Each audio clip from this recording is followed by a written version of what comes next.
Chers amis, mesdames et messieurs, excusez mon émotion, je vais essayer de témoigner justement de cet ami qui a été si proche de nous, aussi bien au niveau de mon association qu'en tant qu'ami personnel, et cet ami qui a, comme vous l'avez vu d'ailleurs dans ces 10 minutes qu'on nous a projeté, combien la question des femmes lui tenait à cœur. Je crois que toutes et tous avons senti l'immensité de la perte de Mohamed Chafi, cette personnalité qui a été de tous les combats, toujours présent sur la scène politique et des droits de l'homme. Il a souvent été le recours dans les moments difficiles de nos luttes, quand les repères perdaient de leur clarté. La question des femmes était une de ses préoccupations majeures, pour lui fondamentale et indissociable de la question démocratique. Homme de conviction, moderne et laïque, universitaire de qualité, il militait contre toutes les discriminations et la première d'entre elles, celle à l'égard des femmes. Son adhésion à la cause des femmes est loin d'être formelle, mais profonde et sincère, conscient que le projet de société auquel il croyait et pour lequel il militait, celui de construire une société démocratique, moderne et égalitaire, ne pouvait se faire et se réaliser sans les femmes. Il a saisi très tôt son importance et a contribué depuis toujours par ses écrits, et notamment dans son dernier livre « Islam et liberté », où il démontrait que le problème de l'islam, et pour reprendre la citation de Sophie Bessis, que l'islam figé ne pouvait qu'être un frein à la modernité et à l'émancipation des femmes. En 1985, à la commission femmes de la Ligue des droits de l'homme, où il a été un des premiers, avec les femmes, à appeler à la levée des réserves faites au moment de la ratification de la Convention de Copenhague.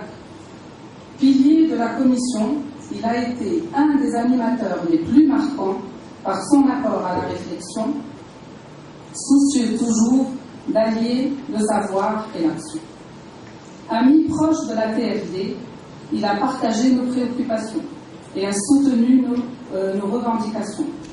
Il a participé à toutes nos activités et, quand il le pouvait, bien sûr, à tous nos débats et donné son avis sur toutes les questions, y compris celles les plus sensibles auxquelles nous avons exposé ces derniers temps, comme celle de l'héritage ou la question du voile.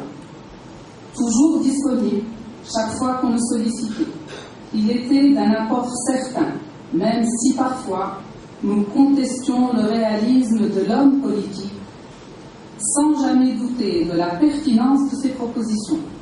Il était une référence et une valeur sûre, parce que sincère et honnête, mettant toutes ses capacités au profit de ce pays auquel il croyait. En sa qualité de ministre, il avait mis en place des commissions pédagogiques pour réviser les manuels scolaires, afin d'inculquer à la jeunesse l'esprit d'égalité entre les sexes et la tolérance. Il était soucieux de présenter une image valorisante des femmes et était particulièrement vigilant vis-à-vis de l'enseignement religieux.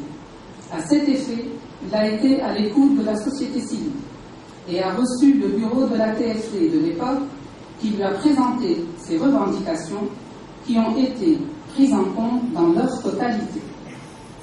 Face aux contestations où il a été l'objet principalement dans son conflit avec les islamistes, les femmes ont été à ses côtés. Ils l'ont soutenu et on avait, comme vous l'avez vu, fait une pétition pour le soutien.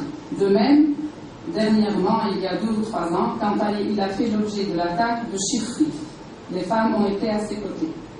Il part à un moment où on a le plus besoin de lui, un moment où le débat sur l'avenir de ce pays s'impose, ce pays qu'il aime passionnément et pour lequel il était préoccupé et attentif jusqu'à son dernier souffle face aux dangers de régression qu'il a tant combattu.